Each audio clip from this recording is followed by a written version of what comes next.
Welcome to the JBP podcast. I'm Michaela Peterson. This is season 4, episode 18. This episode features Marian Tupy and Jordan Peterson and was recorded on March 24th, 2021.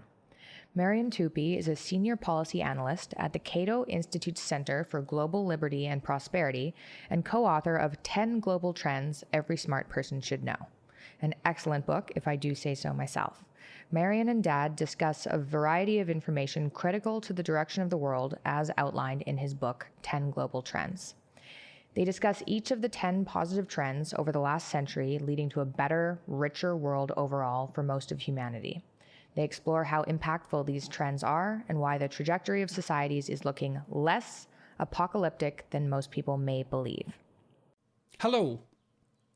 If you have found the ideas I discuss interesting and useful, perhaps you might consider purchasing my recently released book, Beyond Order, 12 More Rules for Life, available from Penguin Random House in print or audio format.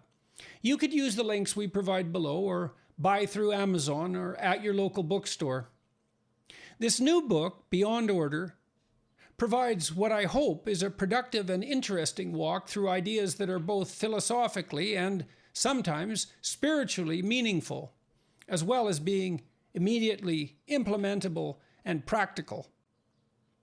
Beyond Order can be read and understood on its own, but also builds on the concepts that I developed in my previous books, 12 Rules for Life, and before that, Maps of Meaning. Thanks for listening, and enjoy the podcast.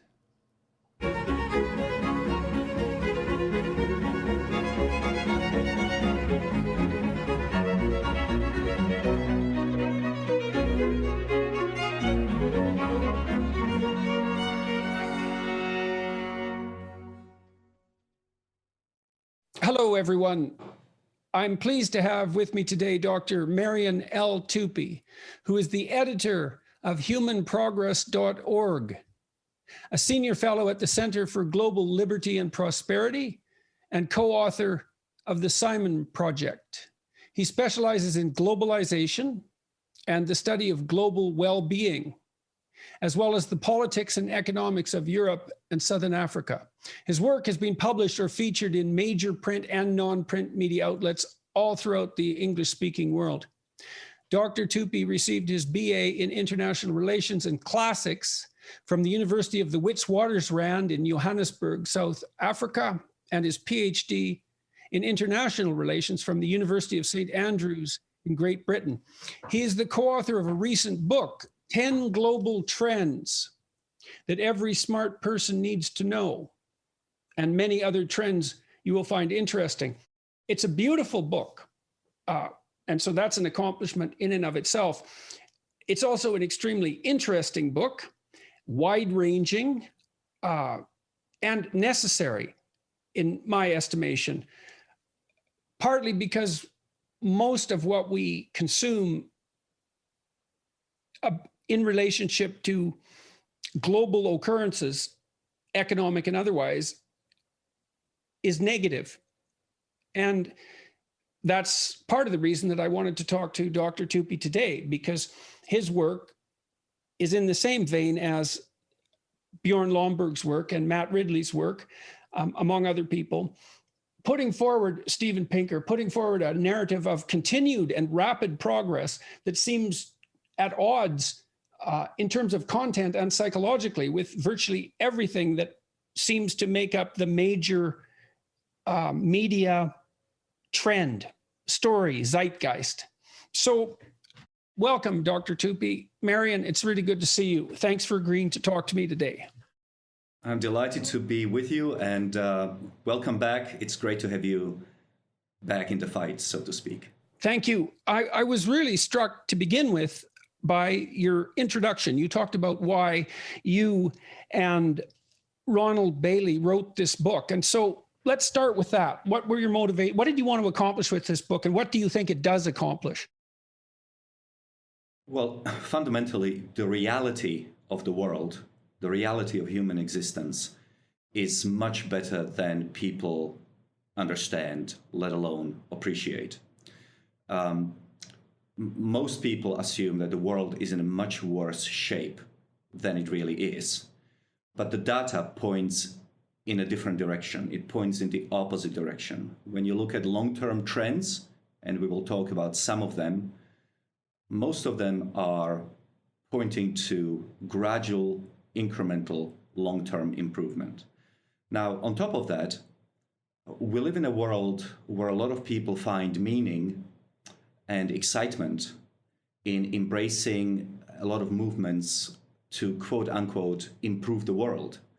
But you cannot improve the world if you don't know what the reality of the world is. And so if you think the reality of human existence is different from what it really is, then your improvement can actually detract from human flourishing rather than contribute to it.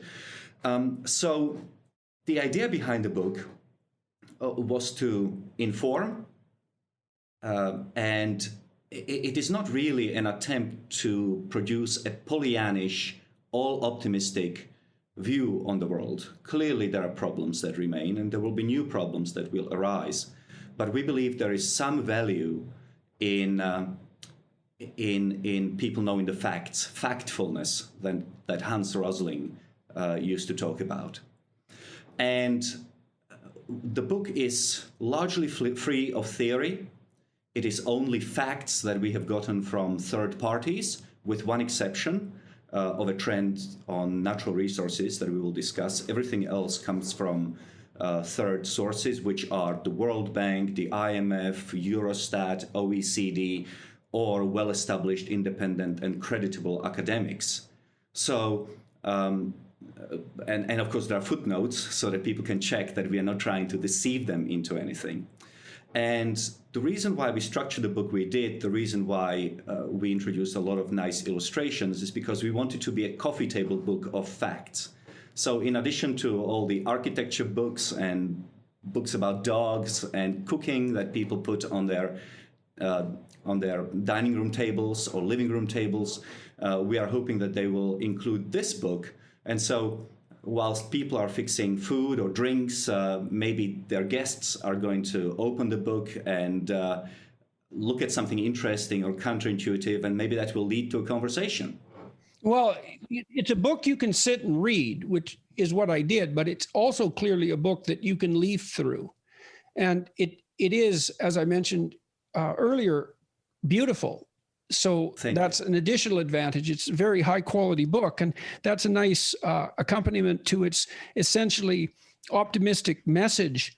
I found it interesting overall, and also bit by bit.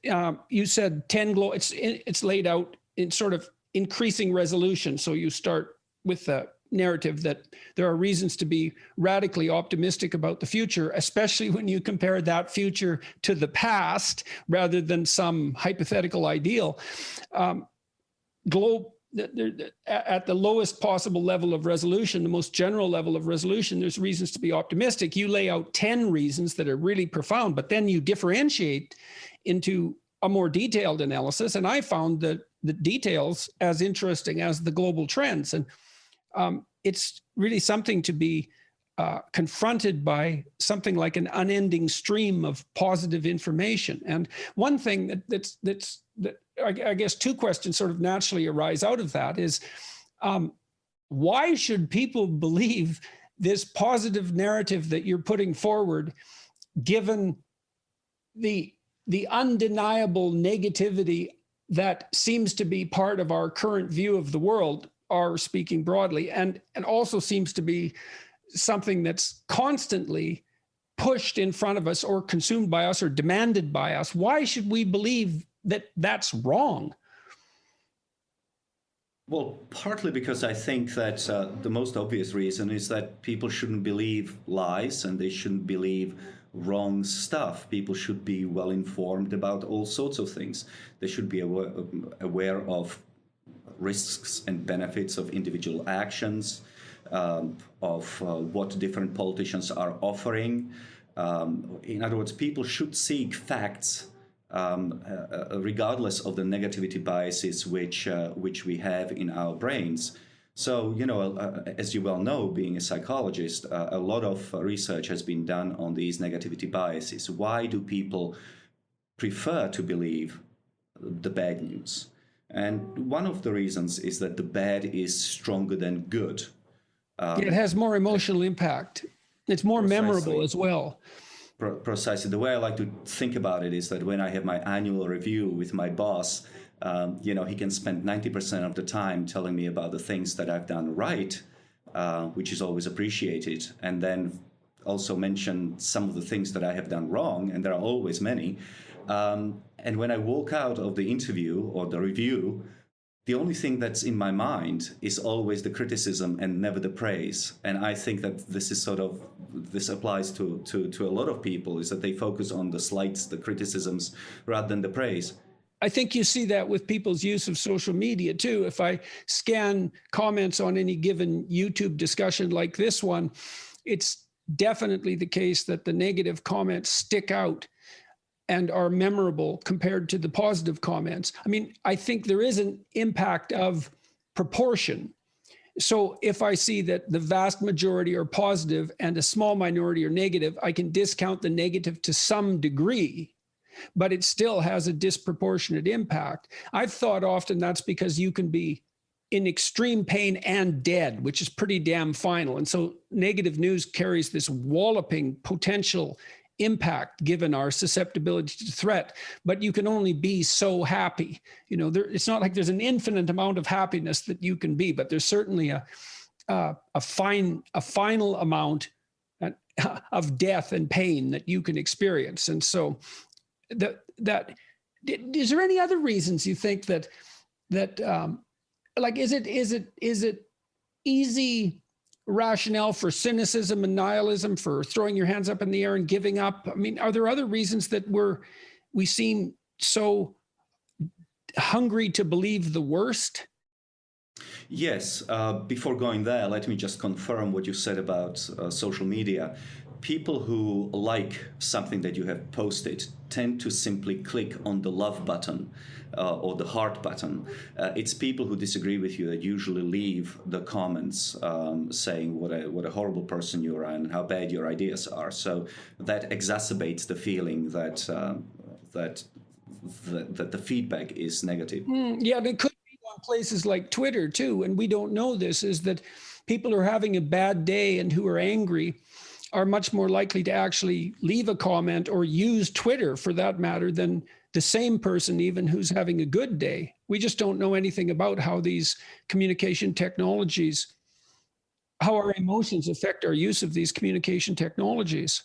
And how that's going to play out in the future. We usually have a certain time that we need in order to accumulate to new technologies.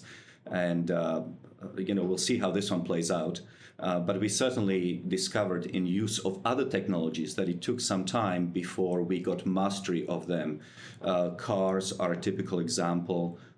People used to have many more accidents, used to speed much more, they used to drink before driving, and it took a while before the safety culture set in. And who knows, maybe over time people will leave Facebook or Twitter and switch to something else. I'm proud to be Facebook free since 2012, and I don't have a personal Twitter for precisely that reason. Well, you do see that the emotional tenor of different social media platforms does differ. I mean, I found that Instagram seems to be a much more positive place, all things considered, than Twitter. It's a little more complex to use, but it seems to be less corrosive. I'm not exactly sure why. Maybe it's because it's more image heavy. I don't know exactly. Possibly. The other negativity biases that psychologists have identified is, for example, the availability heuristic. Mm-hmm. As you all know, more dramatic and traumatic events tend to be revisited in our memory with greater frequency than the positive memories. And so we get a sense that they are much more numerous and much more frequent than they really are. Also, positive things happen over much longer periods of time than negative things. It takes years to build a skyscraper, but it takes hours to pull it down in a terrorist attack. It takes years to acquire a lot of human capital through education, but it takes only a second for you to die in a car crash. So a typical example when it comes to global well-being would be something like poverty reduction. As Max Roser from Oxford University pointed out, every day over the last goodness knows how many decades, 175,000 people have been raised out of poverty every day, out of absolute poverty. But those are not the kinds of headlines that will make it into the newspapers. Yeah, well, right. And that's actually, it's a threshold issue too. I think they defined absolute poverty as $1.90 a day in 2011 dollars. Is that correct? $1.90, $2, $2.05. People have different ones. Yeah, but around $2 per person per day. So people slide by that threshold. It's also not a dramatic decrease in their poverty per person, right? Because they just move over that threshold. Nonetheless, the numbers are very impressive. And actually, the speed is also really impressive. I mean, we've decreased, our poverty has decreased, absolute poverty has decreased in the world at an ever-increasing rate that's accelerated dramatically over the last 15 years. And so it also might be that we just don't know this yet. It's slow compared to how fast things can go bad, but it's still really quite rapid on a recent historical scale. Yeah, I know that you want to talk about the different trends, and one of them is absolute poverty. So maybe we can return to it in a moment. Sure. Well, let's do this. Then let's go. Constant Contact is a digital marketing platform that helps small businesses and nonprofits of all sizes build, grow, and succeed. With email marketing, contact management, industry-leading list growth tools, social media ads, and more, Constant Contact helps small businesses connect with customers, find new customers, and sell online, all from one easy-to-use platform. They've been trusted by millions of businesses to help improve their marketing. With a 97% deliverability rate, you can rest assured that your customers and potential customers are getting the right message at the right time. With a simple interface, Constant Contact's easy-to-use platform makes contact management easier than ever. Their list growth tools help you find a bigger audience fast. Lead generation, landing pages, text to join, and social media ads are proven to grow your list and drive engagement with your brand. With thousands of integrations, you can sync Constant Contact's tools with the tools you're already using. Tell me just one thing before we get into the specific 10 trends. Tell me about humanprogress.org and how it is that you come to specialize in like global well-being. I can't imagine that there are many people in the world who have that as a specialization. So tell me about humanprogress.org and about your specialization and how that came about. This episode is brought to you by Care Of. Care Of is a wellness brand that makes it easy to maintain your health goals with a customized vitamin plan that helps you feel your best today and supports you long term. I took their 5-minute online quiz, which asked me questions about my diet. Shockingly enough, an all-meat diet wasn't in there, but they did have options like keto, questions about my lifestyle, and health concerns to help address my specific wellness goals. You can retake the quiz as your needs change, whether that's pregnancy, aging, changing hormones, for updated recommendations whenever you want. I was recommended vitamin D and rhodiola for stress management. Did you know in the 20th century, rhodiola was a favorite of Russian cosmonauts because of its impact on stress and stamina? It's a neat website, and the quiz can help you identify what to take. Your recommendations come in daily, individually wrapped packets that are perfect for getting back into a routine. For 50% off your first Care Of order, go to takecareof.com and enter code JBP50. That's a whopping 50% off your first Care Of order at takecareof.com, code JBP50.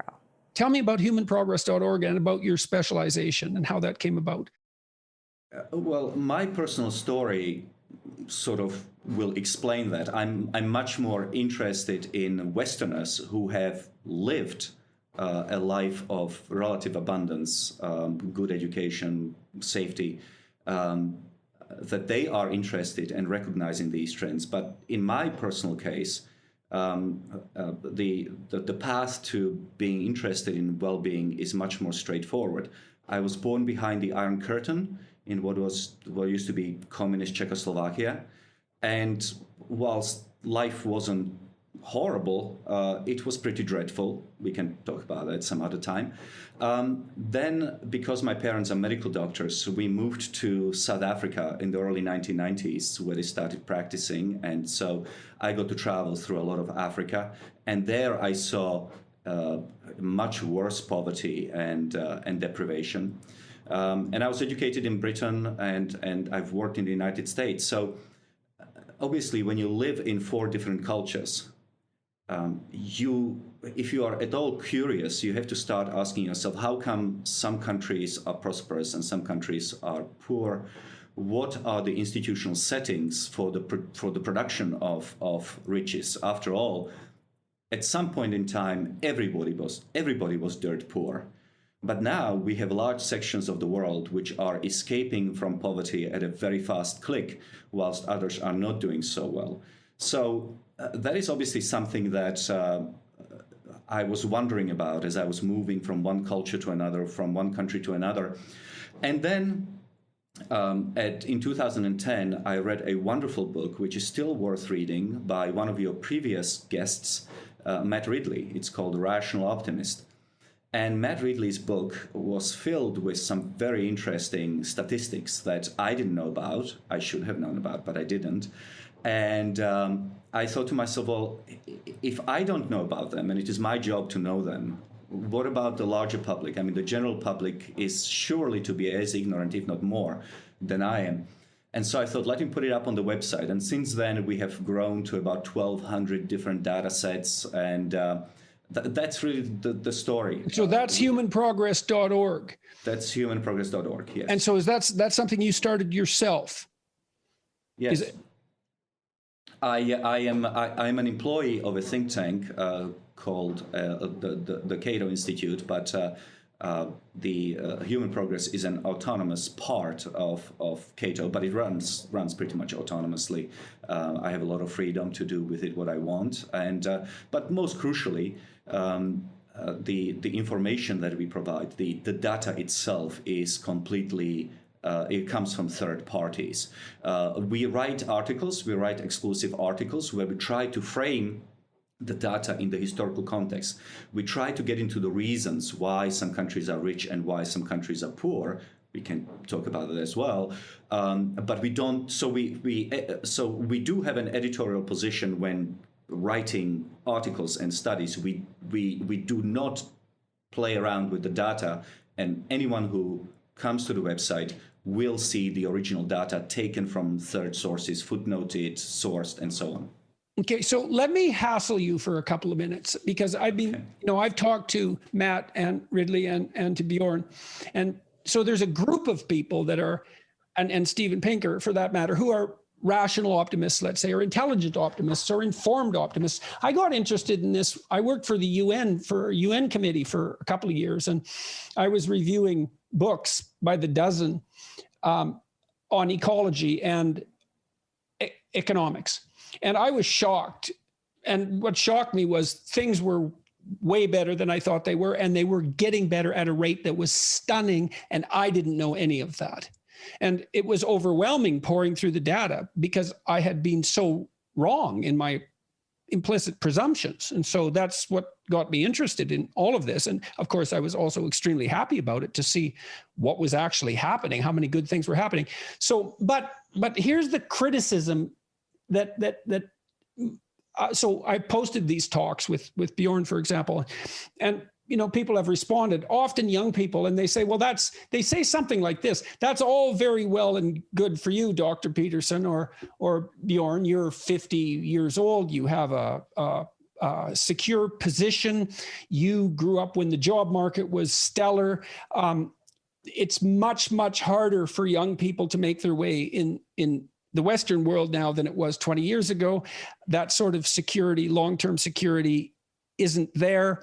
And so you can look at these global trends and extract out some positive information from them, but that just gives you license to ignore the on-the-ground problems that so many young people are either facing or feel that they're facing in the West. And so what do you think about that? What's the right response to that? I think that young people have had terrible 20 years in Western countries. We have gone through the 9/11 crisis, then followed by the financial meltdown. We had the Iraq War. Then we had the COVID pandemic, and data shows that young people specifically seem to be disproportionately affected and very unhappy and anxious and so forth. So I would divide my answer into two parts. The first part is that it is always good to there's an economist, Richard Lyman, I think his name is, who said, always compare yourself downwards, not upwards. In other words, that's the cost, or rather, the way to happiness is to compare yourself downwards rather than upwards. By that, what I gather he meant is that even though things are very tough for young people still have access to the best healthcare in the history of the world. They have access to more security than any other people who have come before them. They have access to education that in many cases is free and plentiful. And so it's important to realize that while some things have not been doing well, there is a lot in terms of life in Western advanced societies, which is still worth appreciating and being aware of. Second part, Oh, sorry, please continue.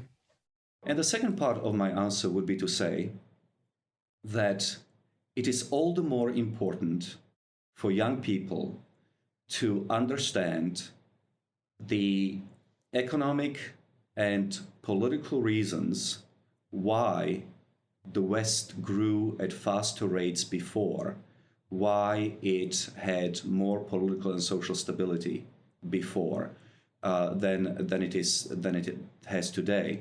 Young people are very blasé on average about politics. They don't generally vote.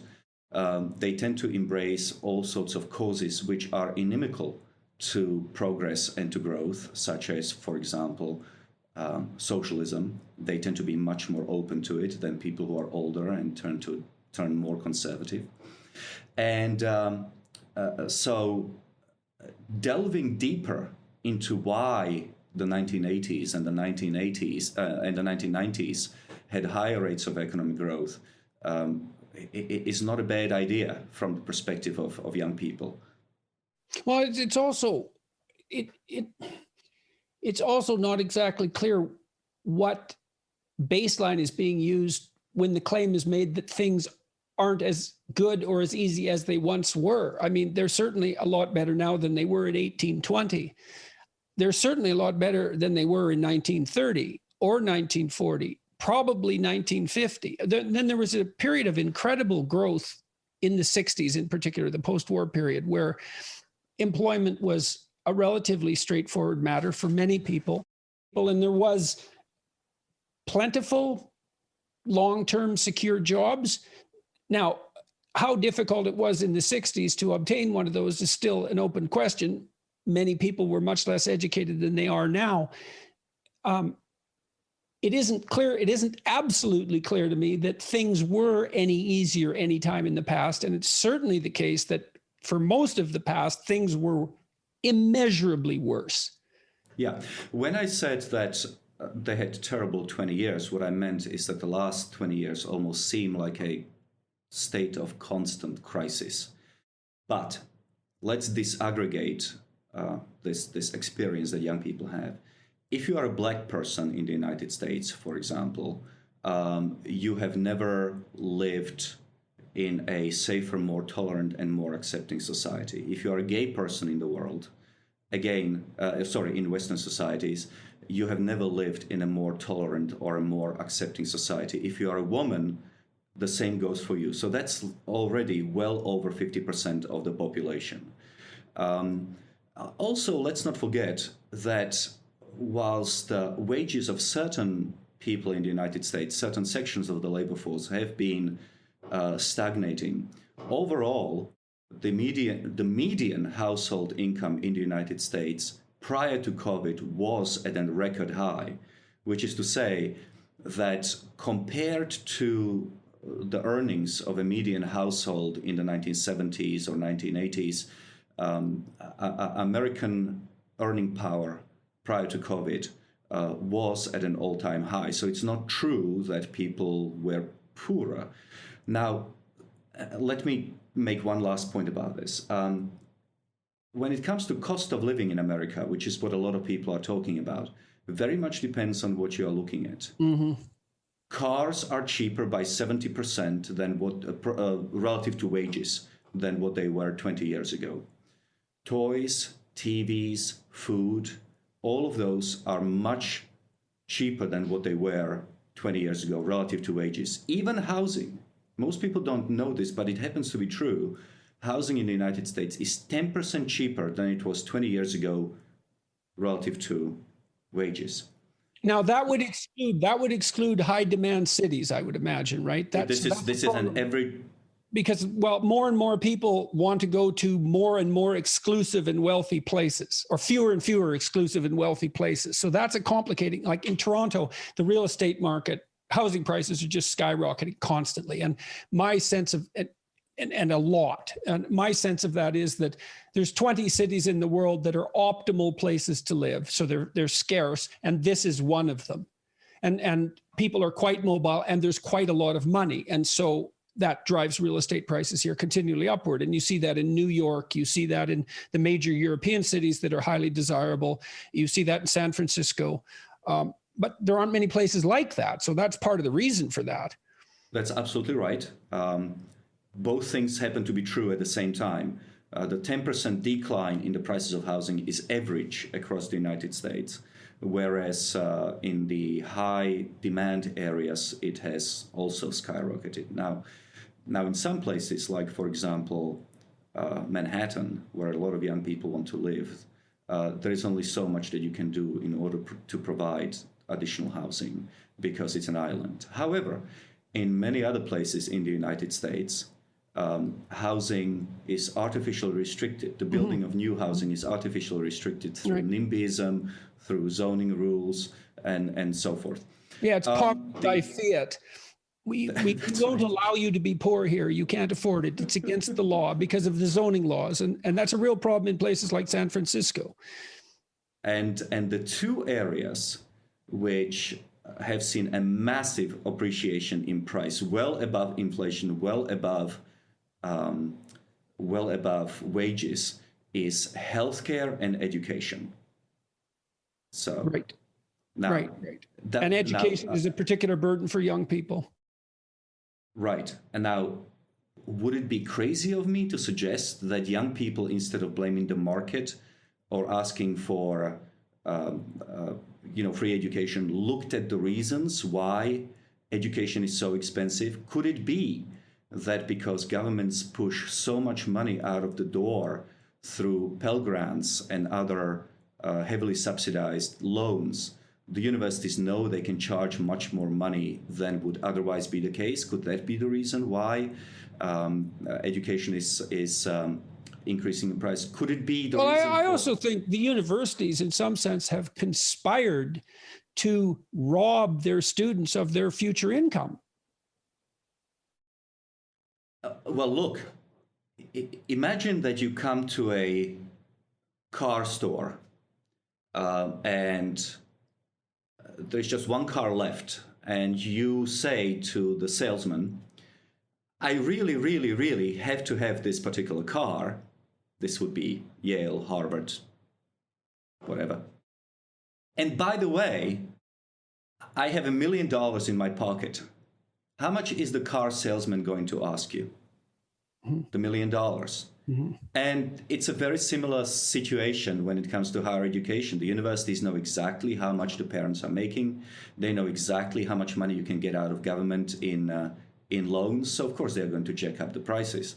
And in healthcare, What's happening, of course, is that only 10 out of every 90 cents spent on healthcare in the United States is spent by people themselves, by the patients themselves. The rest is spent by governments at different levels of governance. It's spent by third parties, by insurance companies.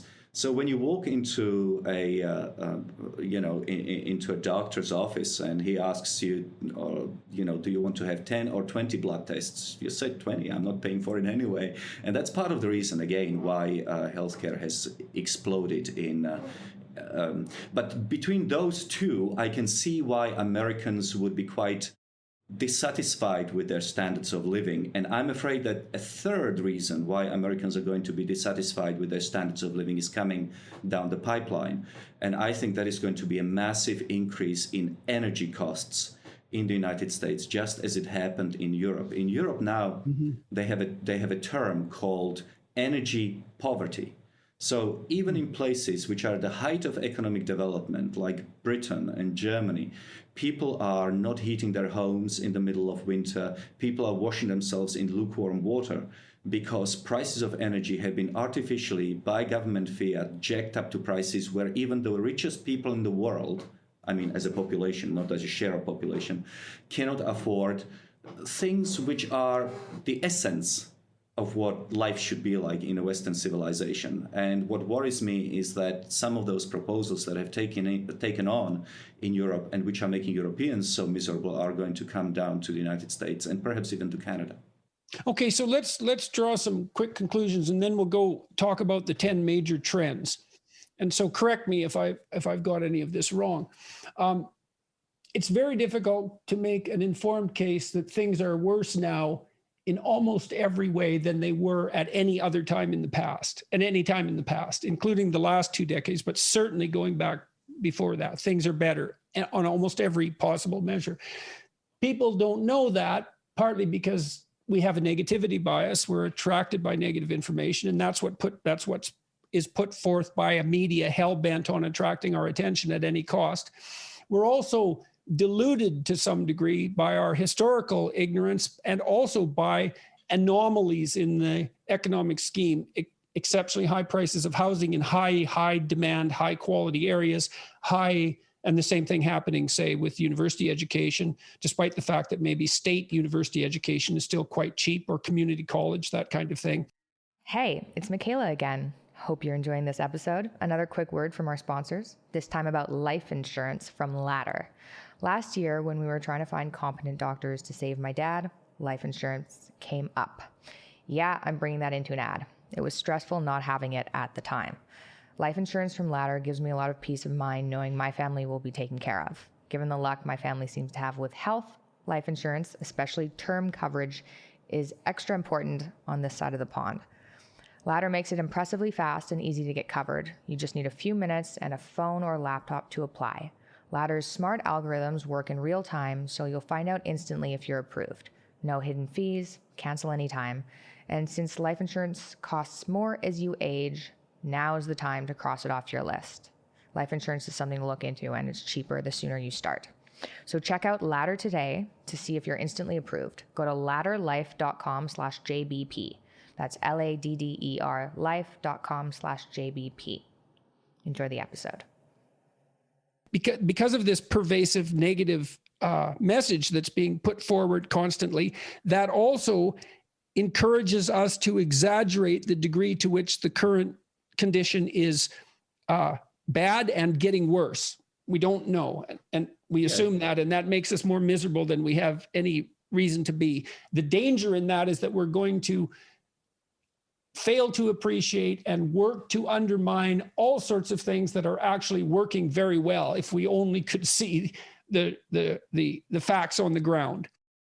That's exactly right. And if there's one message that I would like to pass on to your young followers who are having a tougher time than would be expected for young people to have, things could get much worse if the basic underpinnings of what made Western society rich and prosperous, which is to say liberal democracy and some form of free market capitalism, free enterprise, if those two are eroded or destroyed, we are in for a much tougher time. If you want to see how young people, how a society can deteriorate, go to Venezuela.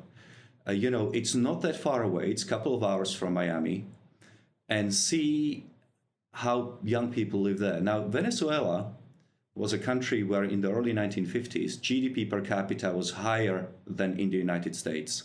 Higher than in the United States. Today, people are eating cats and dogs and slaughtering animals in zoo for meat. Young women have no other option but to prostitute themselves to prostitute themselves. Men have gone into crime. It is basically a failed society. Not long ago, some of the leading lights of American progressivism, such as AOC, have been Naomi Klein in Canada, have been singing the praises of 21st century Venezuela socialism. So things could get much worse, and they will if we forget the lessons of history, and if we don't understand that the political stability, to the extent we still have it, is a result of liberal democracy, limited government, and the outcome and the reason for economic growth, and the reason why we have all the nice things that people in Venezuela don't, is because we have free markets, free enterprise, and free trade. Okay. Let's. Well, you'd also think it's kind of strange that, given our proclivity, let's say, to devour bad news, you'd think that the story of Venezuela would get a lot more coverage than it actually gets. So that's kind of, maybe we can return to that. Let's go through the trends here. So the first one, so the book is structured so that on the right-hand page, there's a graph showing progress across time or change across time, a variety of different trends, let's say. The first trend is the great enrichment. And tell us what that means and what it signifies. So the chart, which you may be able to show at some point in the future, looks like a hockey stick, which is to say that for all of our recorded history, let's say going back 4000 BC, but we can estimate even further back in time. There it is, the hockey stick of human prosperity. The line has flatlined. It is estimated that prior to the Industrial Revolution in the late 17 and early 1800s, global economy grew by about 0.1% per year, which is to say that to double your prosperity would have taken thousands of years. As late as 1900, which is to say the presidency of Theodore Roosevelt, Queen Victoria was on the throne, the globe produced roughly $3 trillion in output. This is all inflation adjusted. So $3 trillion in output, the entire globe. In 2018, it was $121 trillion. So from $3 trillion to $121 trillion in a scope of 100 years adjusted for inflation. And if the growth that we have experienced, the growth rate that we have experienced over the last 100 years continues into 2100, the world will produce $600 trillion in output, real inflation-adjusted output. Over the next 80 years, the globe could produce 6 times more value than it is currently producing if we maintain the current economic growth rate. And do you think that's an optimistic projection or a conservative projection? That's what leads us back to the original point that we discussed. It very much depends on economic policies and political stability. If you don't have civil wars around the world, then and government change hands in a peaceful and predictable way, then we should be okay when it comes to political stability. When it comes to economics, we are seeing a surprising and, to be frank, surprising and almost inexplicable renewed interest in more restrictive economic policies, from socialism on the left to hardcore protectionism on the right. And if our economic growth rate falls from 1.82% that we have experienced over the last year to 0.1%, which we have experienced over the previous 10,000 years, then it will take us 6,000 years to get from $100 trillion to $200 trillion. So the most remarkable thing about this is exactly the hockey stick shape. It's, as you pointed out, nothing at all happened until the mid 1800s, essentially. And then all of a sudden, things improved so rapidly that it's virtually incomprehensible. It's a miracle. It is the most important question in economics. What happens in the late 1700s, early 1800s that produces that hockey stick effect? And just to clarify, there have been in human history periods of economic efflorescence, flourishing, but they were usually restricted to small parts of the world, and they usually petered out. So, for example, Song China has produced some remarkable technological discoveries, and it appeared to be a time of relative plenty compared to other countries in the world. But that petered out when Song dynasty was replaced by the Ming dynasty.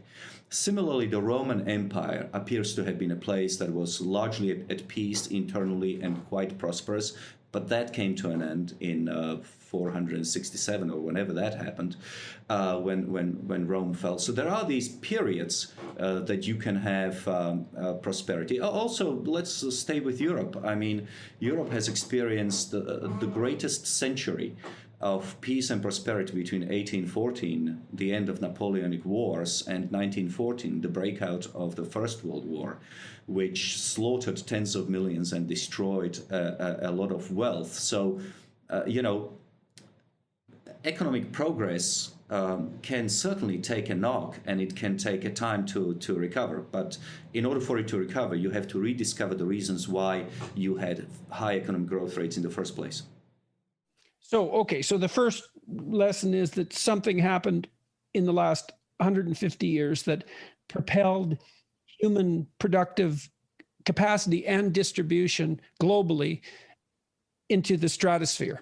And there's no sign that that's slowing, although we could disrupt it. And we could disrupt it because we don't exactly understand why it happened, and we're not appreciative enough of its miraculous nature and the perhaps fragile preconditions for its continued existence. Well, when I said that it's the biggest question in economics, I'm not suggesting that there aren't theories of why it happened. Mm-hmm. The theory that I espoused, and the theory that has convinced me, is that over hundreds of years, in Western Europe and in North America, and then later in other parts of the world, our economic and political institutions have grown more inclusive, open, or to use a political word, liberal. Now, I'm using liberal in its European sense, mm-hmm. not liberal in the current American sense. And what that meant was that you no longer needed a permission from the king in order to open a shop or import a bag of wool from another country. So there's an autonomy, there's an element of autonomy, but there's also an element of generosity that autonomy leads to increased productivity, but the consequences of the production are also being shared, and rather than hoarded, they're being distributed reasonably well. Yes, but the key here was, I think, that monarchies, governments have become more responsible to their people, more accountable to their people, and they started allowing a much greater level of economic freedom. Now, the reason why that happened is a very interesting one. Once again, I'm going to tell you a theory that I espouse and theory that convinced me. Other people may have other ideas. But basically what has happened is that unlike in other parts of the world, such as the Ottoman Empire and such as China, Europe never had an internal empire. One dynasty was never able to conquer different European states into the creation of one European mega empire. And because governing elites of different states, France, Germany, Spain, Portugal, Holland, Belgium, whatever, because they wanted to survive, because they didn't want to be vassals of another monarch, because they wanted to remain independent, they realized that they needed to generate a lot of economic growth internally, and they realized that the only way that they could generate economic growth was through technological innovation. And technological innovation you can only get into in societies which allow people a greater degree, a relatively great degree of intellectual freedom. And so countries which felt at most threatened, such as Holland, because the French were always trying to take them over, would welcome into their cities and into the country thinkers from all over the world, free thinkers from all over Europe, who established themselves there, produced new ideas, produced new technologies, and Holland could defend itself against the predation of other countries. England was another example of how this happened. So it is through geopolitical competition, in other words, the dismemberment of European countries, that you get greater appreciation of the need for freedom, which then leads to innovation, which then leads to generation of more money, which then can keep your country independent and from being swallowed by a foreign conqueror. But if you want to reduce it to one sentence, it would be political and economic institutions became more open, inclusive, and liberal. Whether you were a Jew or whether you were a Muslim or a Christian or a Catholic, you could function within the Amsterdam Stock Exchange and nobody, and you were free from prosecution. All right, let's go to the next trend, the end of poverty. And that's this graph.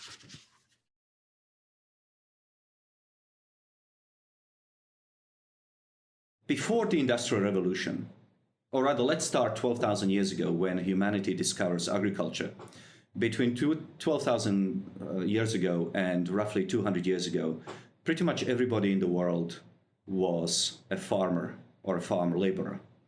As late as 1800, roughly 9 out of 10 people around the world were involved in agriculture. They were farmers, and they were very poor. And then the other 10% were basically the nobility, the clergy, and the military. But 90% of humanity were either remained hunter-gatherers or they were farmers or farm laborers. And then with the Industrial Revolution, you start factoring opening up all over the Western world.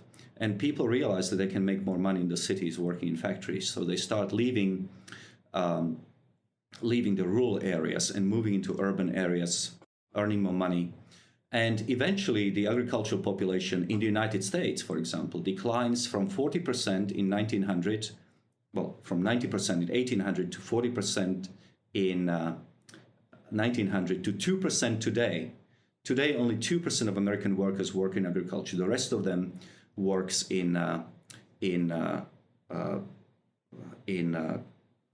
services industry, tourism, computing, and whatever. But this is a process through which Americans stopped being very poor and became very rich. And this process is repeating all around the world. The world is industrializing, the world is becoming more service-oriented, and fewer people around the world work in agriculture, even though our agricultural output is higher than ever before. And we'll get to that trend too. Just to highlight the meaning of this graph. So in 1830, 95% of the global population was in absolute poverty. That was a much smaller number of people as well. And by the year 2015, roughly speaking, we're down to 10%. It's stunning. And the change from 1990 to 2010 is approximately 40% to approximately 10. So that's right. And you see what partly, I think what happened, you tell me if you think this is right or wrong, but this there's been a real acceleration in the decline of absolute poverty, let's say since 1990. And not coincidentally, it was at approximately that time that the Soviet Union collapsed. And so one of the major competitive systems whose advantages were touted in the developing countries, for example, was no longer a major player. And it was a little bit after that that China started to liberalize, at least economically, even though it really hasn't done it politically. And so I think that's at least partly responsible for the acceleration in the reduction of absolute poverty. The decline in socialism, communism, basically the disappearance of socialism, at least for a little bit of time, as an alternative and widely accepted way to riches, meant that developing countries changed their developing strategies beginning in the 1980s. Mm-hmm. They started opening up more. Instead of seeing multinational corporations as parasites and enemies, they started welcoming them into their own countries. Instead of rejecting foreign direct investment, they started opening up to foreign direct investment. So at a time when globalization starts, really, in 1980 or so, at the time of when Ronald Reagan becomes president of the United States, 40% of the world live in absolute poverty. That declines to about 30% by the new millennium. And from the new millennium to today, 20 years, it declines from 30% to less than 10%. So you're absolutely right. The decline in poverty has accelerated over the last 20 years from 30% to less than 10%. It's stunning. It's absolutely right. Stunning. It's absolutely unbelievable that can be the case. It is the fastest reduction in global poverty, primarily because many poor and previously socialist countries have changed their understanding of economics and way to prosperity. I want to harass you again about something. So you were talking about socialism and its decline. So Canada has many democratic socialist policies. Norway, which in your book ranks highest in terms of the Human Development Index, I believe that's the case. The Scandinavian countries, of course, are famous for functional democratic socialism. And so what do you have to say about that?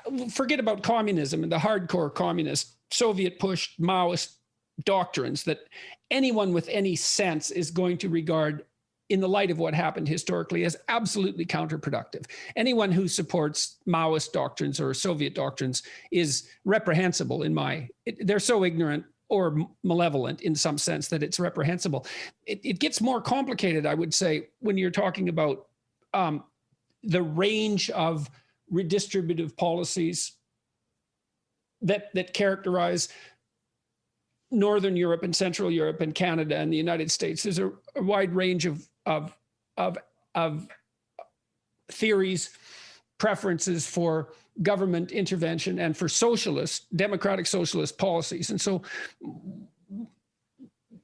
how much of a range do you think there is where the left and the right are equally functional, but emphasize different things? That might be the way of thinking about it. Right.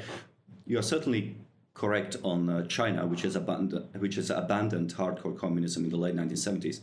But India was never communist, but even they reformed in the early 1990s and embraced a much freer economic model. And that's 1.2 billion people. So that also explains why the global poverty rate has declined.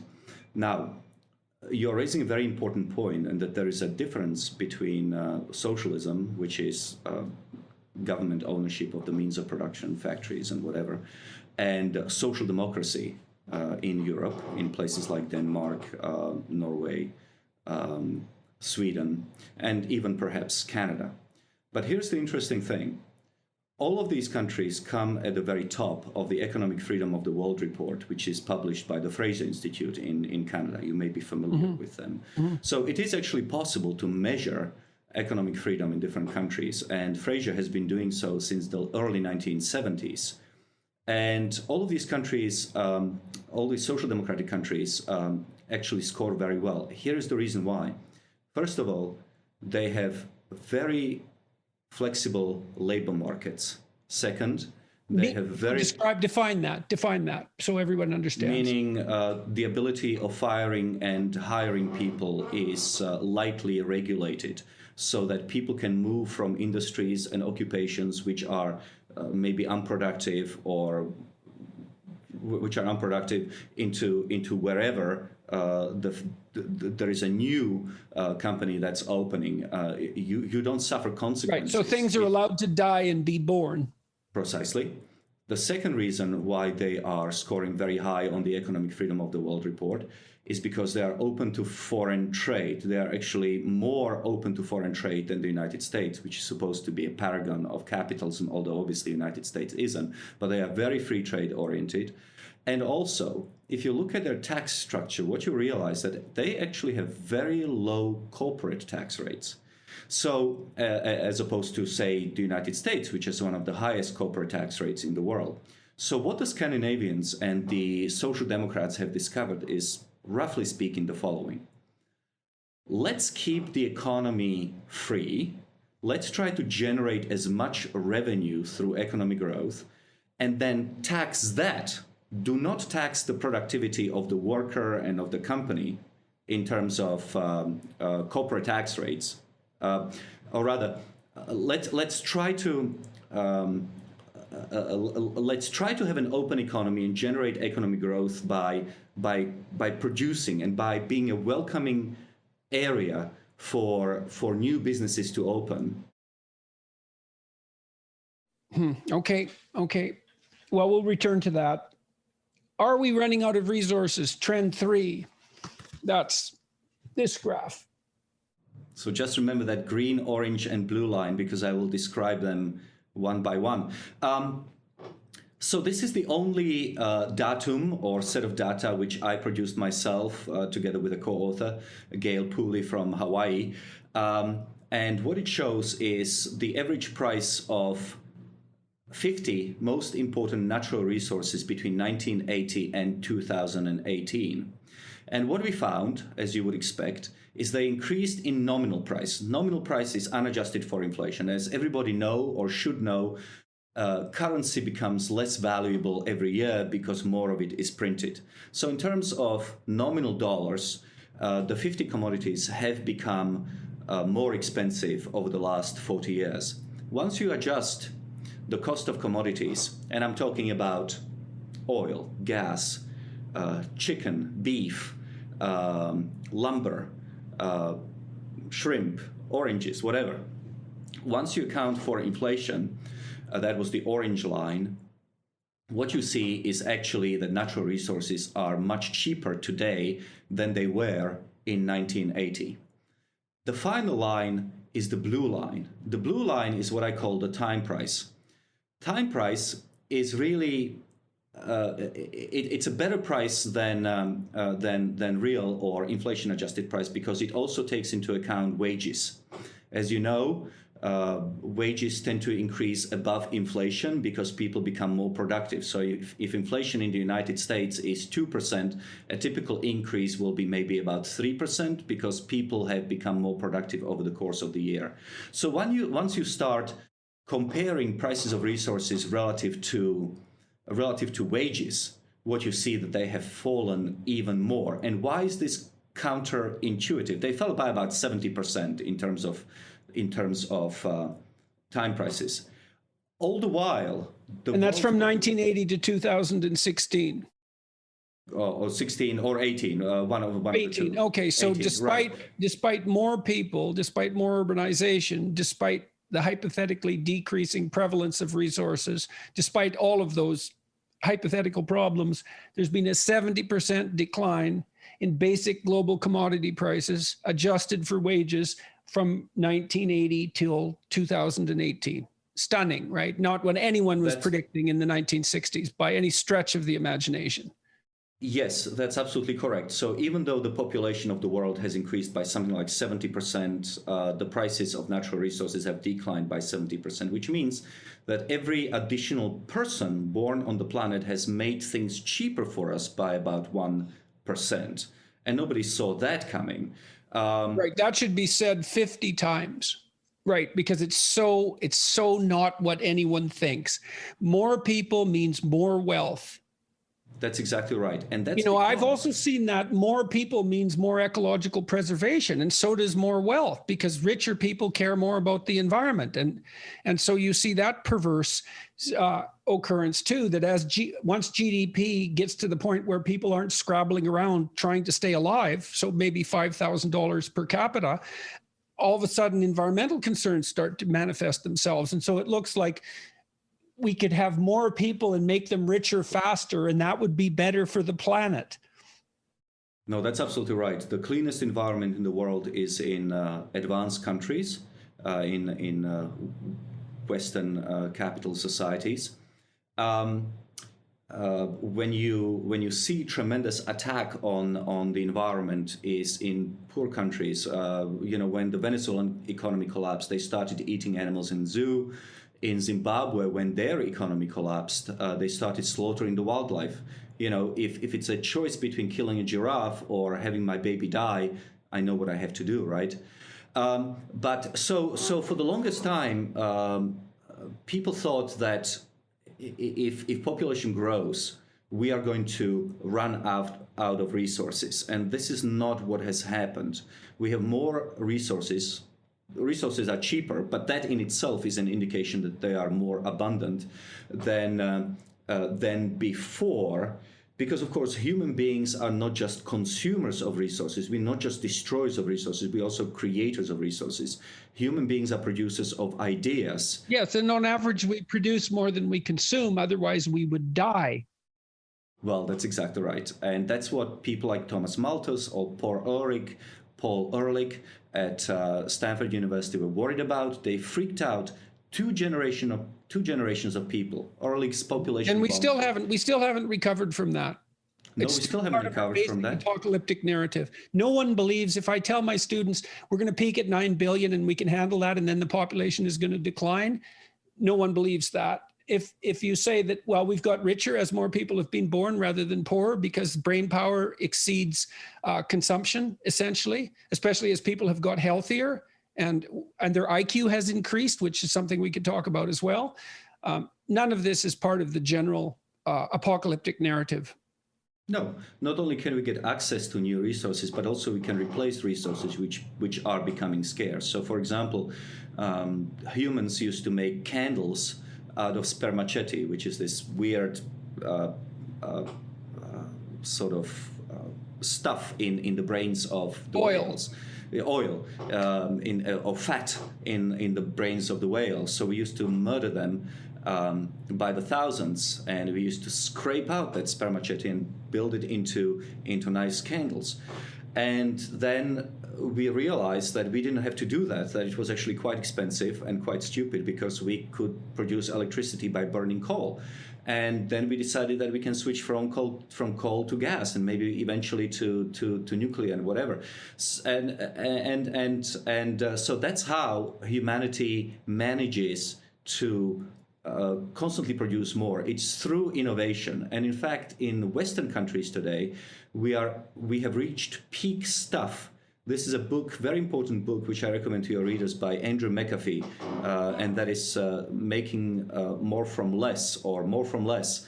Now, what it means really is that even though the American economy and the British economy continue to grow and produce more GDP per capita in absolute terms, the amount of resources that go into it, be it aluminum or whatever, that has actually peaked off about 10 or 20 years ago, and it's now declining. So we have become so incredibly productive that we can now use much less resources in order to produce more wealth, more GDP. Trend 4, peak population. Peak population. So right now there are 7.8 billion people in the world. It looks like we are going to peak at 9.8 in the 2060s or the 80s, and then it will decline to about 8.8 by the end of this century. Lancet had a study a couple of months ago which showed Again, remember, 7.8 billion people in the world today. Lancet thinks that there will be either 6.8 or 8.8 billion people in the world in 2100. But every demographer that I know of expects that human population will peak and then it will start declining. That's because a total fertility rate, which is to say the number of babies born to a woman, have been on a downward trajectory. Currently in the United States, in much of Western Europe, women are having fewer than 2 babies per woman per lifetime. And in order to have a replacement rate, you need 2.1 babies because some of them die. So population without immigration in Western Europe will continue to decline. Our numbers are still going up because obviously we have huge immigration, but women are not having that many babies. Now, is this going to be a blessing or is it going to be a potential problem? Well, it could be a potential problem because human beings are the producers of ideas, and ideas lead to innovation. And if a genius is 1 out of a billion or 1 out of a million, then the fewer millions of people you have born, the fewer geniuses are going to be born. And that in itself, and that to me is a major concern. But of course, in Western countries, we have promised so much to the future generations that are supposed to be paid for by children who are born in the future, that if those children are not being born, who is going to pay off that debt in the future? Who's going to pay for all those retirees? Those questions should also be answered. Yes, it's quite surprising to note that one of the more pressing social problems in 100 years might be that there aren't enough people, rather than there are too many. Mm-hmm. Could easily be the case. Right. So by then, perhaps we'll have robotics to help us a lot. Yes, and who knows, right? We can't even think about problems 100 years in the future because it's going to be so different 100 years from now that nothing we could possibly talk about right now is going to be relevant. I mean, God only knows. We don't have a 5-year horizon or a 10-year horizon given the rate of technological change, let alone 100 years. So, but the moral of this story is it doesn't look like we're going to overpopulate the planet to the point where we're going to destroy all our natural resources, the planet, and everyone's going to starve. That doesn't seem to be in the cards. So unless we make catastrophic and likely avoidable errors. That's correct. All right, next. This is a great headline. The End of Famine. So I think it was in Ridley's book, I found his last one, or maybe in The Rational Optimist. Famine was quite widespread in Europe in the 20th century, far more than people generally remember, realize. I mean, Holland went through terrible famines, the Scandinavian countries, and of course in Great Britain in the late 1800s, the Irish. Famine was a specter that haunted the entire world's population until extraordinarily recently. And the news on that front is astoundingly positive. No one starves anymore except for political reasons, essentially. So forced starvation, planned starvation, but not accidental. So that's correct. So in the late 1800s, we started understanding agriculture and agricultural productivity much more than before. Not only did we introduce new technologies, better plows and so forth, but we also discovered that guano, which is just bird poop from South America, contained so many nutrients, especially phosphorus, that when it was sprinkled all over the late 19th century agricultural land, it could actually increase yields tremendously. And then when we started running out of guano, yet another example of human ingenuity, we started producing synthetic fertilizers full of, I believe it's nitrogen and phosphorus and so forth. Now, that wasn't the last when it came to human ingenuity. We started also toying with the genes of different plants, which led to a new, sturdier, and more productive wheat varieties in the 70s by a man called John Borlaug. John Borlaug, right, who saved more people than any other person who ever lived, in all likelihood.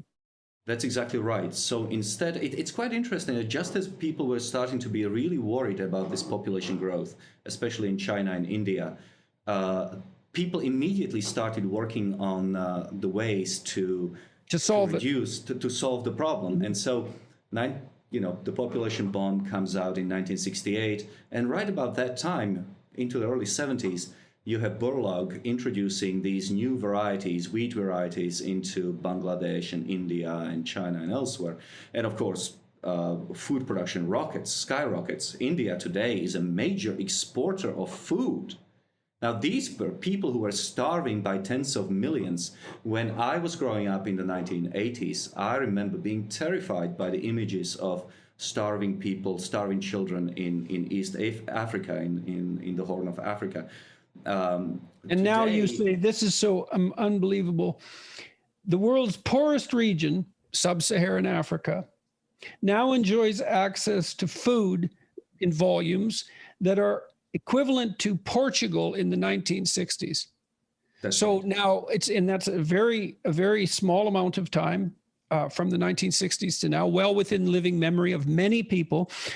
One of the richest countries in the world had the same amount of food per capita as the poorest part of the world does now. Stunning, absolutely remarkable. That's and right. So positive, so good. Yeah, so today, access to calories in Africa is roughly 2,400 calories per person per day. Now, obviously, not everybody gets it. There are serious problems in Africa still. You do still have conflict and so forth, and people do get to starve. But the widespread starvation because you couldn't produce enough food, that doesn't happen anymore. And that's obviously a tremendously positive step forward. In fact, many African countries are beginning to experience the problem of obesity, especially in urban centers. Now, if somebody told you that 50 years ago, you would have said, you're high. Right. And so the problem in 100 years is that we're going to have nothing but fat people, and there'll be far too few of them. Yeah. Yeah. Okay, next one. This is also stunning, shocking, completely unexpected. More land for nature. Who would have possibly guessed that? I read something the other day too, and we could comment on this. The Sahara Desert has shrunk by 8% since the turn of the millennium. We've greened an additional 10% of the Earth's surface as a consequence. That's part of the same development, and that's only over the last 20 years. And it looks like it's a consequence of increased carbon dioxide. Perversely enough, the Sahara has actually shrunk. So I don't want to get into the carbon dioxide argument, but this is a whole different issue here. Tree cover loss gain from 1982 to 2016. So comment on that. Yes, I mean, one of the things is that one of the benefits of getting a little bit older, perhaps the only benefit of getting a little bit older, is that one gets wiser and one remembers all the stuff that we used to believe and take for granted, which have never happened and which were false. One of them was the expansion of Sahara. In the 1980s, I remember being absolutely terrified that Sahara was going to expand and swallow the globe. We, as kids, we were taught that as gospel. But Sahara is shrinking. It is also true that there is more foliage, which is more greenery. Plants are producing more foliage because of the CO2 in the atmosphere.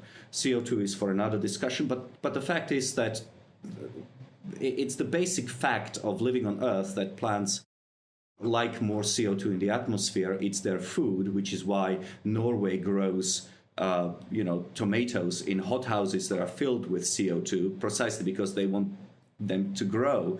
And so plants like CO2, and foliage is increasing, but also the tree coverage of the world is increasing. I wrote this statistic down thinking that we might talk about it.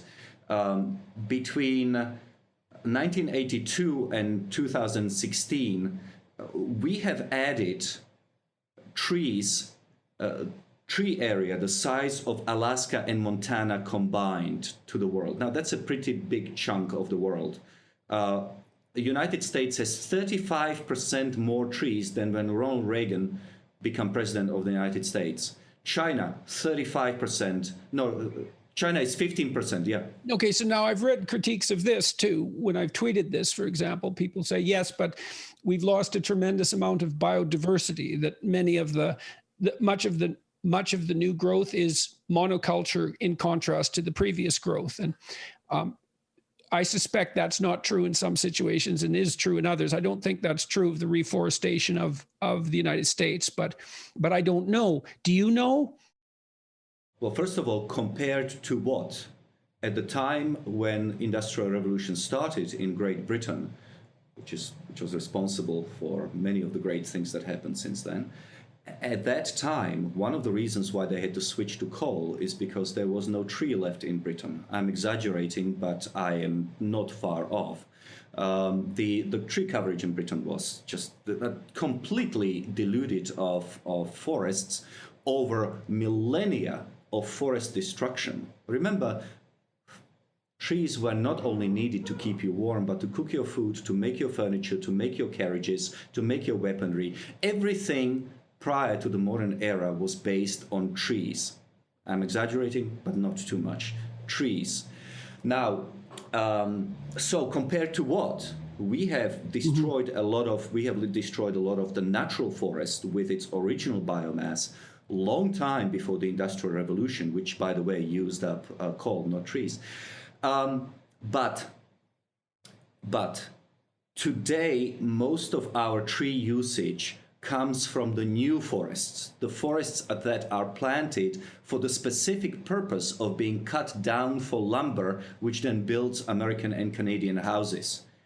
It is very rare that the sort of wood that you see in the shops or that goes into productive activity actually has originated in the Brazilian rainforest. Right. So I guess the objection would be those aren't forests, they're crops. They just happen to be crops of trees. And I suppose, and biodiversity loss is obviously problematic and even potentially catastrophic, but I don't think that means that you can't take heart about the fact that much more of the planet is green and there's a certain amount of reversion to a more natural habitat. Certainly an indicator that we're much more efficient users of resources. We don't have to take up so much space. And the agricultural revolution also contributed to that to a great degree. That's human ingenuity again, because we can grow more on less land. And I don't see that stopping. I think we're going to get more and more and more efficient at food production. Why would that stop? The market certainly drives us in that direction. And there's no indication of that slowing as far as I can tell. So 3 points, I hope I can remember them.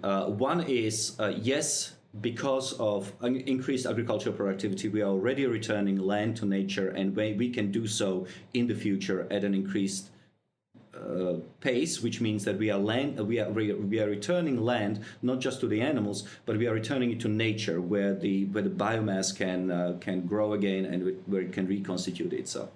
The second point is that we are also living in a world that has record acreage and mileage and square mileage of globe's territory, which is protected from any kind of interference from humankind. So we have record square mileage of oceans, which are now protected and which cannot be fished in.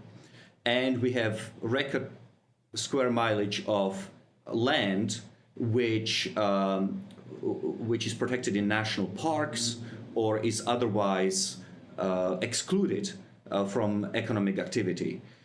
The third point that I want, and that comes with wealth. The wealthy countries they are. And stability and political stability, because you don't need much catastrophe and social breakdown before those national parks and all their animals are going to have everything eaten out of them.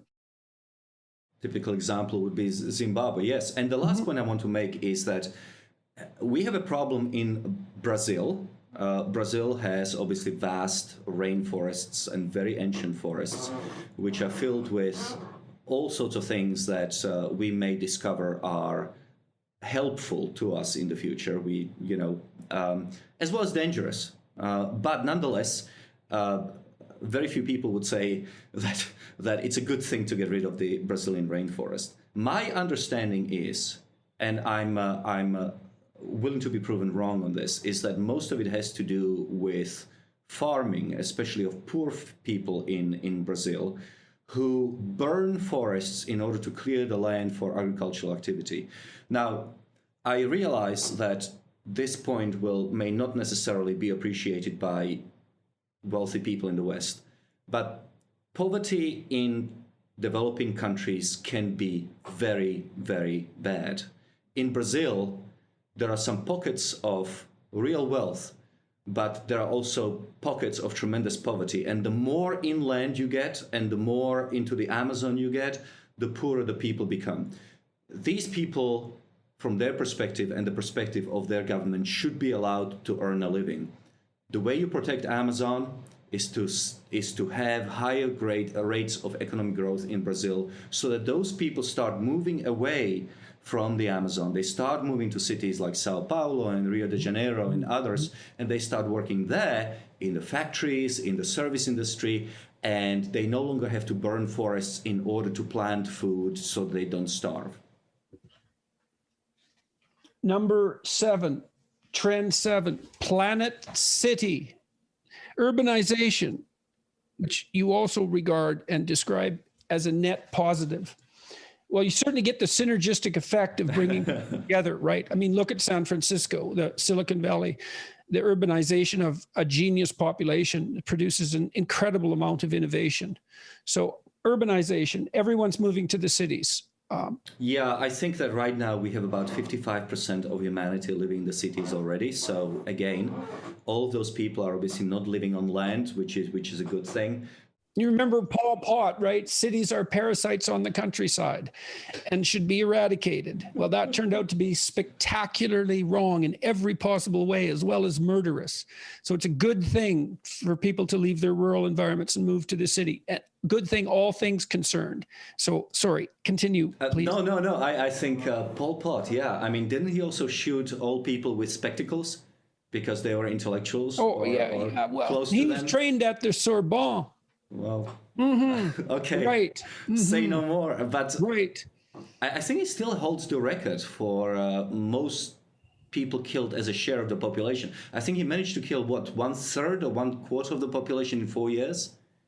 I don't think anybody has done that, even Mao. It's a hell of a record to hold. And It's quite appalling that he was trained in the West. It's stunningly appalling. So, okay, back to urbanization. I feel that we have bashed the French enough here. Maybe not enough. But anyway, so yes, there are the network and synergetic effects that people living close together and exchanging ideas and similar companies existing next to each other, communicating and so forth, generates more economic growth. And look, the historical record is absolutely clear. Cities have been the drivers of progress, whether it is Amsterdam in the 17th century or 18th century or London in 19th century, New York in the 20th century. That's where stuff happened, not just in terms of economic growth, but also in terms of culture and things like that. So, and the final point, cities also consume less energy than urban areas per capita because we have public transport. People don't have to drive their Jeeps and 4x4s wherever they go for long distances. So people consume less energy in cities per capita, and that's again a good thing, I think. And is that controlling for agricultural productivity even? Do you know? I don't know. I think CO2. I think CO2 emissions and energy consumption is smaller in the cities than it is in the rural areas. But I that's all I remember from that particular passage. Okay. Trend 8: democracy on the march. That's a graph of autocracies versus democracies. So this particular chart is controversial one, partly because it keeps on changing in directions which we may not necessarily appreciate. It is undeniable that the world is most democratic than the last decade in the world has been most democratic than at any time before. In the last few years, we have seen weakening of democracy. We have seen some countries which have turned away from democracy to dictatorship, such as, for example, Russia. There are some authoritarian tendencies even in Europe, in places like Hungary. Nonetheless,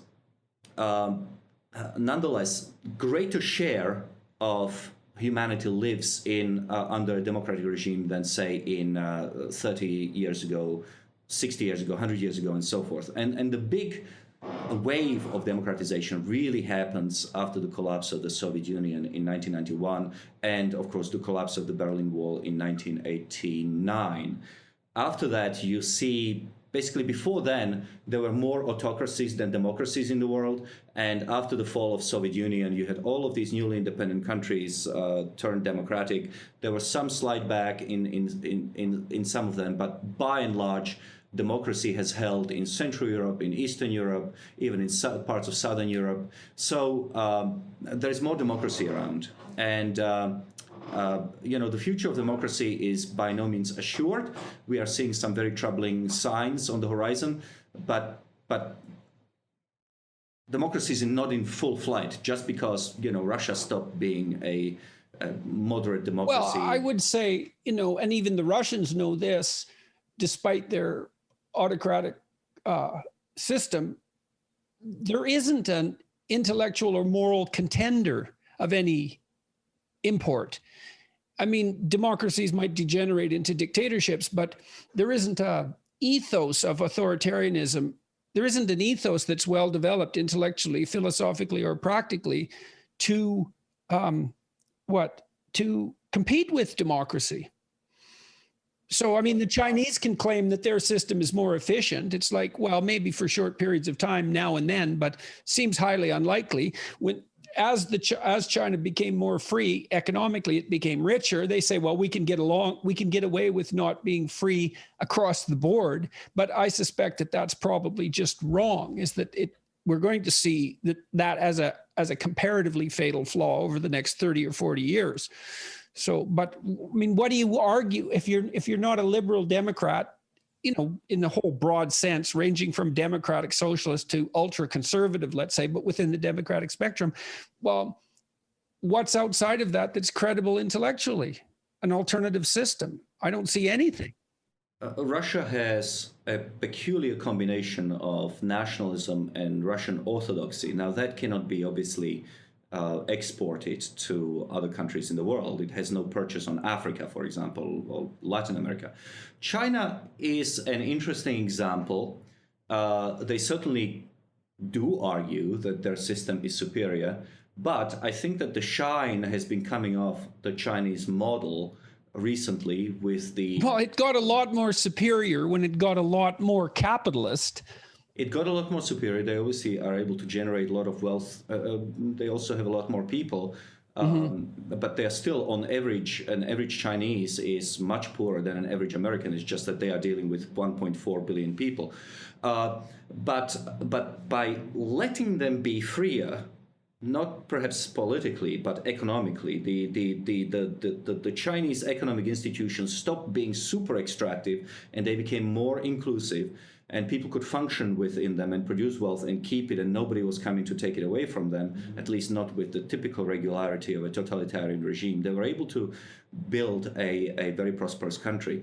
But the shine is coming off, not only because of the way that the Chinese have lied about Corona, but also because the Chinese are involved in tremendous human rights abuses against the Uyghurs and places like that. It's very difficult for any aspiring dictator in Africa, Latin America, or Europe, for that matter, to say, China is the model if the immediate retort is, aside from those concentration camps, how about that? Explain that, you Well, there is their support for North Korea, too, which we should never forget.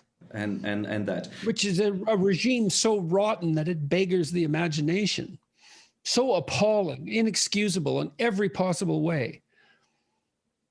And the final point I want to make about China is that really it is now that China will have to show the merit of its own system, because it is one thing to replicate to replicate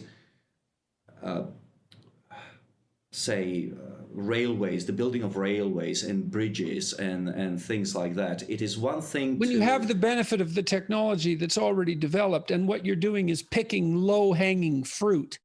That's exactly right. Whereas now China has to prove that it can not only mimic, but it can actually produce new ideas, that it can innovate. And you don't have innovation in country which doesn't have freedom of speech, which doesn't have free exchange of ideas and the ability to criticize. Now there are specific sectors where freedom of speech can be allowed. So, for example, the Soviet nuclear and rocket sciences were allowed a great deal of experimentation and internal discussions, because obviously the Soviet Union was trying to build as many nuclear rockets as it possibly could.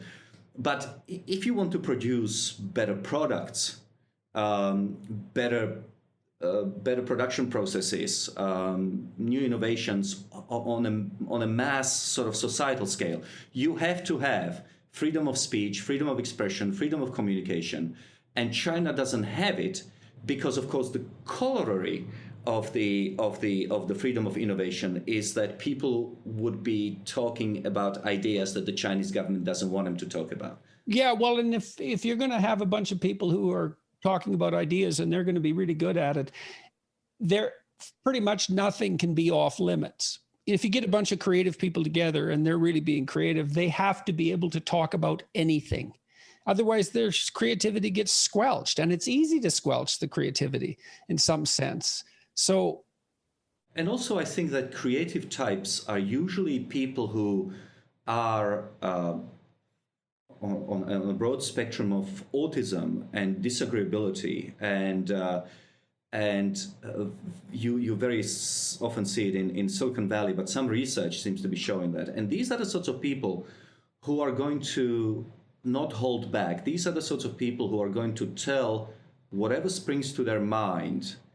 Now, if you're going to put people who are disagreeable and who speak their minds because of the particular traits of their psychology, if you're going to put all of them to jail because they call Chairman Xi an idiot, then you're going to run out of innovative people very soon. Yeah, I'm not so much sure that the disagreeable element there is useful for creativity. There's not a lot of evidence for that, but it might be useful for implementation of creative ideas. So when I mention disagreeability, this is very interesting. I would like to hear your view on that. When I mean disagreeability, isn't it the ability to say, screw you all, I know I'm right in my ideas, and I'm going to pursue my research wherever it's going to lead me. Well, isn't that important? Well, that's what I mean by implementation, though. Like, if you look at it from a personality perspective, openness, the trait, is the one that governs creativity. And it isn't associated with agreeableness to any great degree. They're pretty orthogonal. But the issue of to what degree you need to be disagreeable to implement effectively, that's a different story. And I don't think that data are in on that yet. Anyways, let's go on. Let's go on to the next one. Let's go on to the long peace, because that's also extraordinarily important. So long peace basically means is that there are fewer conflicts since the end of the Second World War. The long-term trends seems to be toward greater peace. We certainly no longer have countries declaring war on each other, sending armies across borders to slaughter. Yeah, that seems to have almost disappeared completely, that idea. If I remember correctly, the last country to declare war was the United States on North Korea. I could be wrong on that, but I think I would love for that to be checked. And maybe you can put a disclaimer on your video that I got it completely wrong, but I actually think that happened. Anyway, so that no longer happens. Now, countries still invade other countries. Like, for example, Russia invaded Ukraine, the little green men who took Crimea. But I think it says something that even governments that still do these sorts of things do not declare war publicly because they are afraid of how humanity would react to that kind of activity. And so most of the conflicts today, in fact, all conflicts usually tend to be ethnic and civil wars, but they are not really conflicts between countries. Wars have become less deadly. They are smaller and less deadly. But please remember, this doesn't mean that, the past performance suggests future success. I mean, the world is still filled with nuclear weapons. And so... but it also seems, even on that front, it seems like certainly people are much less convinced that nuclear weapons will be used purposefully, especially in a mass annihilation, than throughout the 60s, 70s, and 80s. So the nuclear weapons are still there. There's far fewer of them, but imminent war between Russia and the United States certainly doesn't seem probable in the same manner that it did for that entire Cold War period up till the demise of the Soviet Union. That's right. I mean, we are down from 40,000 nuclear warheads per superpower down to about 3,000. I'm more worried about nuclear, about accidental. Yes, terrorism and that sort of thing. So that's what really worries me much more. But that's a better worry in some sense than all-out mass annihilation. Well, ideally, I mean, you have a lot of smart people who are watching your podcast, and ideally, it could be calculated how many nukes would have to go off of what strength in order for there not to be the end of humanity. In other words, what is the maximum? And if we could convince the international powers to bring the total maximum number of warheads and their strength below that level while still being distributed amongst nuclear powers, then we could decrease that danger even more. I wonder if that would decrease one of the things I've thought reasonably frequently, although I'm not convinced of it, is that nuclear war is so terrifying that it's actually made us more peaceful. Like that terrible threats, like the fist of God. There's some places we just can't go anymore and more. And people so far, thank God, have seemed unwilling to go there. So the terrible threat may have had benefits. Yeah, there's a whole branch of international relations, study of international relations, which argues precisely for that. You're not alone. There are other people supporting your view. But unfortunately, nuclear weapons cannot be unlearned. And so I'm afraid we are stuck with them. And the best that we can do is to bring the number down to a minimal level where superpowers will feel safe without destroying the world. But that's just for another day. The last one, trend 10, a safer world. And this is death from natural disasters. Right. So this particular subject can be looked at from a number of angles. So one is that we are in this time of panic about existential threat to humanity from climate change and from the environment. And yet in the last 100 years, the number of people who have died due to natural disasters has shrunk by 99%. The two are incompatible. If we are moving to a world where millions of people are going to be destroyed by, oceans rising or crop failure or whatever, or tsunamis or earthquakes and whatever, why is it that due to natural disasters, have seen 99% decrease in human mortality? And the answer seems to be that partly we are richer and therefore we are able to build more sturdy dwellings. But we are also more technologically savvy so that we can predict where a hurricane going to strike and exactly when, so that people can escape from the path of destruction. And we can also detect earthquakes underneath the ocean floor, giving people on land more time to move to higher ground from a tsunami wave and things like that. So, and we're going to get better and better at all of that. And we are going to get better and better at it, yeah. So we're richer by far in terms of productivity and quality of products, and absolute poverty has declined precipitously. Commodity prices have fallen. We're not going to overpopulate the world in any cataclysmic sense. Everyone has increasingly more than enough to eat. There's more land for nature, and that trend seems upward. More people are moving to urban areas, and that's advantageous rather than disadvantageous. There are more democracies, and so we're better governed.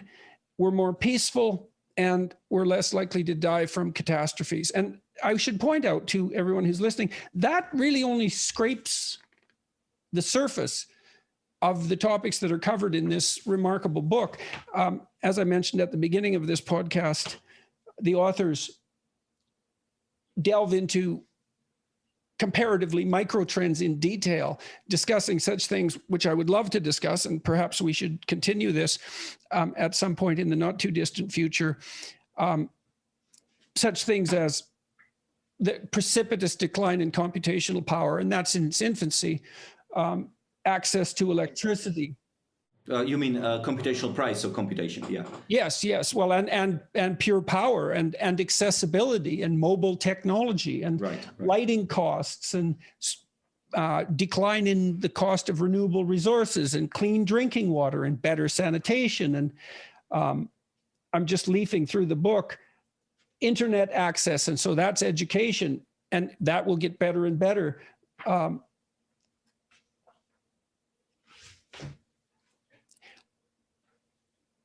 But other than that, yeah. So let's close out with this. I've done 3 podcasts, I think, in the last couple of months that were aimed at bringing this information to a broader audience. There seems to some degree to be a salability issue, or maybe it's just too soon. And like all this good news in some sense is relatively recent, and the word may just not have spread. Any ideas about what could be done to counter the pessimistic and apocalyptic narratives that seem to dominate the public landscape? Well, you're doing it right now by interviewing me. I'm doing it by having this website, which is made all the more useful by the fact that we didn't come up with this data. It's freely available on many different platforms around the world. If you think that I'm full of it, go to Our World in Data, go to the World Bank, go to the IMF, go to Eurostat. If you are interested in the state of the world, there's plenty of data out there that can show you that the state of the world is much better than it is. Secondly, and I'm wondering if this is even possible, but secondly, what if people start understanding more about their biases, about how they perceive the world? You know, this is obviously done in colleges and universities, in psychology courses, as well as in biology courses and things like that. But, you know, it's not as though human beings are incapable of changing their worldview based on evidence. We no longer believe that a sacrifice of a little child will produce better harvest. So we've learned that lesson. We no longer believe that throwing a virgin into a volcano is going to give us military success. we no longer believe in all sorts of things that we have taken for granted. In other words, we have shown that we are capable of learning and learning from evidence. We have internalized that focusing on irrigation and fertilization is a better way to produce food than prayer. And that gives me hope that as we move forward, we'll be able to learn more about the rest of the world, internalize not just that information, but also why we are being pessimistic and negative. What do you think about that? Well, I'm listening and I'm thinking it through. I'm also wondering, I would say that learning this material has lifted some of the existential weight from me. Things aren't as bad as they're trumpeted to be. In fact, they're quite a bit better, and they're getting better. And so we're doing a better job than we thought. There's more to us than we thought. We're adopting our responsibilities as stewards of the planet rapidly. We are moving towards improving everyone's life. I lived under an apocalyptic shadow my whole life. I mean, I don't want to complain about that too much because I lived in a very rich place and I had all sorts of advantages and all of that. But the apocalyptic narrative was still extraordinarily powerful and demoralizing. And it looks to me that there are reasons to doubt its validity on all sorts of dimensions. And I'm not sure what that will do to people, but hopefully it'll make us more optimistic and positive and less paranoid and afraid and happier with who we are, but still willing to participate in improving the future. And to lift some of the weight off young people who are constantly being told that the planet is going to burn to a cinder in the next 20 years. And well, that's not happening. That's not happening. And people who push that agenda in the newspapers and elsewhere are completely irresponsible and cruel.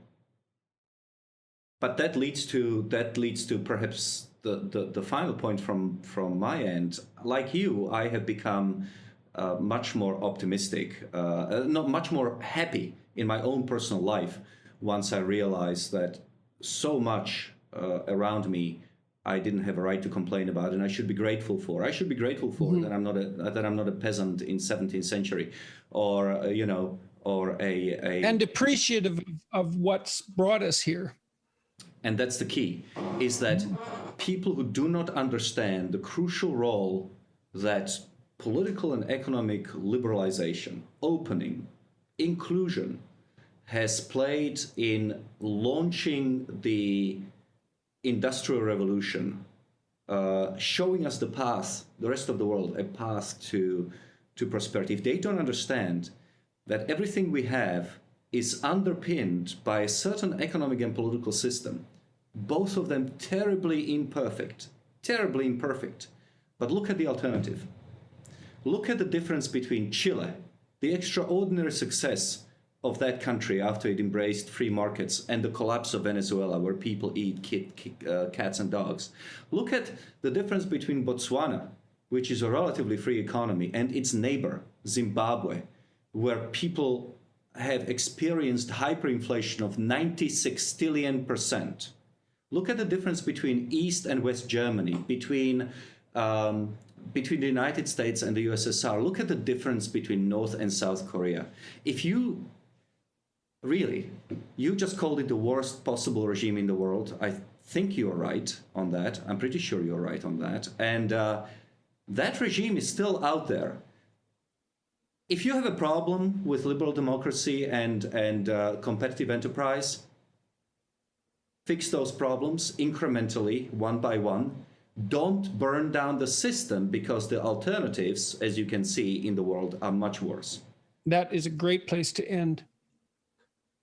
Thank you very much. And there's so many more things we could talk about, and hopefully we'll get an opportunity to do exactly that. Some of the microanalysis, or comparative microanalysis, because there's so much data in this book that's fascinating. It's an endless source of optimistic revelation that's also realistic. And so I hope many people buy it and put it on their coffee table and share it with their friends. And and lift some of the unnecessary burden of human shame and guilt from their shoulders.